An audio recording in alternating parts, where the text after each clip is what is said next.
Okay so स्त्री को आए हुए अब 4 से 5 दिन हो गए हैं। सो इट्स अबाउट टाइम कि भाई एक एंडिंग एक्सप्लेन वाला वीडियो तो आना ही चाहिए, क्योंकि अब तक जिनको देखना था उन्होंने तो देख ही लिया होगा। बट फिर भी अगर आपने इस वीडियो पे क्लिक किया है मूवी बिना देखे तो भाई स्पॉइलर वार्निंग, क्योंकि इसमें हम क्लाइमैक्स और पोस्ट क्रेडिट सीन के बारे में बात करेंगे। अगर नहीं देखी मूवी तो जाओ देखो और फिर आओ इस वीडियो को देखने के लिए, ठीक है। तो वार्निंग का साइड चलिए शुरू करते हैं। सो हे गाइस, इसका साथ तुम्हें मेरा नाम है रॉकी और आप देख रहे हैं रॉकी तो वॉच। सो हम डायरेक्ट मूवी के एंडिंग से चालू करते हैं। तो मूवी की एंडिंग चालू होती है जब एक कैमियो कैरेक्टर, जिसे मैं बाद में बताऊंगा, वो हमारी गैंग को सरकटे के प्लेन यानी उसके लोक में कैसे जा सकते हैं उसका तरीका बताते हैं।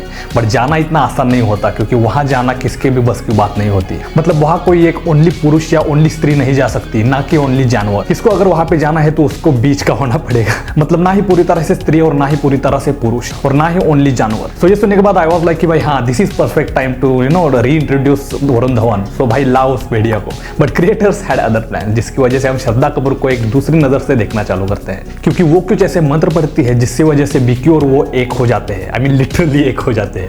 जैसे उसने मूवी के स्टार्टिंग में बोला था कि वो एक ही है, उनके सोल्स जुड़े हुए हैं, तो वो लिटरली वो प्रूव कर देती है। और वो होने के बाद फिर क्या, वो इजीली सरकटे के लोक में चली जाती है, जहां सरकटे ने सारी लड़कियों को बंदी बना के रखा होता है। और फिर श्रद्धा कपूर विकी को बोलती है कि भाई तुम आगे जाओ और उन सबको छुड़ा के लाओ, तब तक मैं यहाँ रुकती हूँ सरकटे को रोकने के लिए।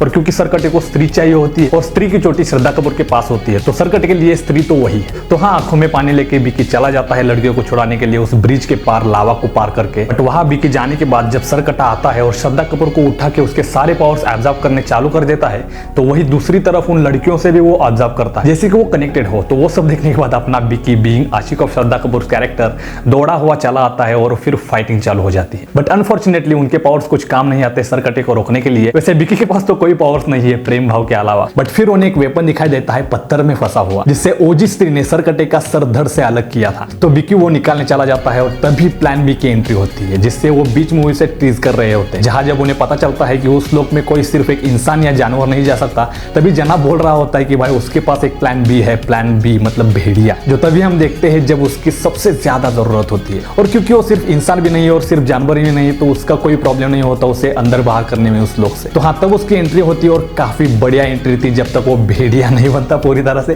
क्योंकि उसके बाद उतना ज्यादा इंपैक्टफुल नहीं रहता उसका कैरेक्टर। वैसे हाँ, इंपैक्टफुल काम करता है, जैसे 1-2 बार स्त्री को बचाता है पत्थर से और विकी को भी। बट वो पर्सनल लेवल पे कुछ ज्यादा बहुत ज्यादा इंपैक्ट नहीं करता या हार नहीं कर पाता सरकटे को। फिर सरकटा फाइनली अपने पूरे बड़े फॉर्म में आता है और वो स्त्री यानी श्रद्धा कपूर को ऐसे उठाता है और उसकी चोटी काट देता है, जिससे वो पावरलेस हो जाती है और उसे मार ही रहा होता है। तभी श्रद्धा कपूर मां करके पुकारती है और फिर क्या, दी ओजी स्त्री उसे बचाने आ जाती है वहां आसमान से। फिर वो आती है, काफी बढ़िया फाइटिंग सीक्वेंस होता है दोनों सीजीआई कैरेक्टर में से, और वो भी काफी गजब है। हमें स्त्री की सुपरनेचुरल पावर देखने मिलती है और वो भी बहुत बढ़िया एग्जीक्यूशन के साथ। और पर्सनली मुझे स्पीड रैंप वाले शॉट काफी अच्छे लगे पूरी फाइट में से, जब विकी अपनी शक्ति पहचानता है प्रेम भाव की और वो पत्थर से फंसा हुआ वेपन निकालता है और स्त्री को देता है। तब दी ओजी स्त्री सरकटे को मार के उसको घायल कर देती है और उसे उसी लोक के लावे में डाल के मार देती है। और हाँ, ये लावा याद रखना, क्योंकि उसका इंपॉर्टेंस आगे बढ़ने वाला है। खैर, फिर दी ओजी स्त्री श्रद्धा कपूर के सामने होती है और वो ऐसे ऐसे लैंग्वेज में कम्युनिकेट करती है और श्रद्धा कपूर उसे जाने के लिए बोलती है।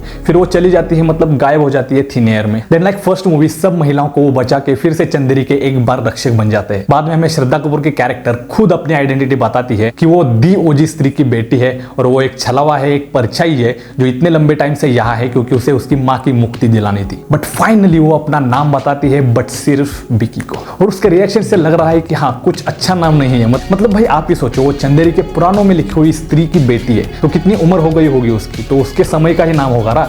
बट आपको क्या लगता है उनका नाम क्या हो सकता है, कमेंट जरूर बताना। वैसे मेरे हिसाब से फूलमती टाइप जैसा कुछ नाम होगा। वैसे श्रद्धा कपूर के कैरेक्टर और विकी के रिएक्शन से तो लग ही रहा है कि वैसा ही कुछ नाम है। और फिर वो आगे बताती है कि वो अब एक हो चुके हैं सोल से, तो वो जहाँ होगा वो वहाँ होगी, मतलब वो जब भी उसे बुलाएगा तो वो आ जाएगी। और फिर क्या, वो गायब हो जाती है लाइक दी ओजी स्त्री थिन एयर में, और मूवी खत्म हो जाती है। बट 2 क्रेडिट सीन हमें देखने मिलते हैं, जिसमें से एक मिड होता है और एक पोस्ट, जहाँ मिड क्रेडिट सीन में हमें अक्षय कुमार का वो पागल खाने वाला कैरेक्टर दिखता है, जहाँ वो रात में अकेला खड़ा होता है उस पागल खाने में और दरवाजे में किसी ने वो अस्थियों वाला लोटा नहीं होता तो वो रखा होता है। फिर वो लोटा उसके पास आता है, अक्षय कुमार का कैरेक्टर वो लेता है और उसमें से वो लावा जो होता है वो पी जाता है। और रिमेंबर जो मैंने पहले बोला था कि भाई ये वो लावा बहुत ज्यादा इंपॉर्टेंट होने वाला है, तो वो वही लावा है जिसमें सरकटे को ओजी-3 ने मारा था। तो वो लावा पीने के बाद वो उसकी पावर्स गेन करना चालू कर देता है, और क्योंकि वो उसी सरकटे का वंशज है तो हमें भी सेम पावर्स उसे मिले या मॉडिफाई होकर कुछ अलग मिले, क्योंकि हमें अभी तक उसकी पावर्स कौन सी है पता नहीं है। बट भाई ये तो तय है कि भाई अब अक्षय कुमार है the big daddy of Maddock's supernatural cinematic universe, और if I am not wrong वो इसे थैनोस की तरह बिल्ड करेंगे एंड गेम तक, थोड़ा थोड़ा हर एक मूवी के लास्ट में। और अगर ऐसा प्लान है तो भाई future is very bright for this cinematic universe. फिर पोस्ट क्रेडिट सीन के बारे में बात करें तो ये वही सीन है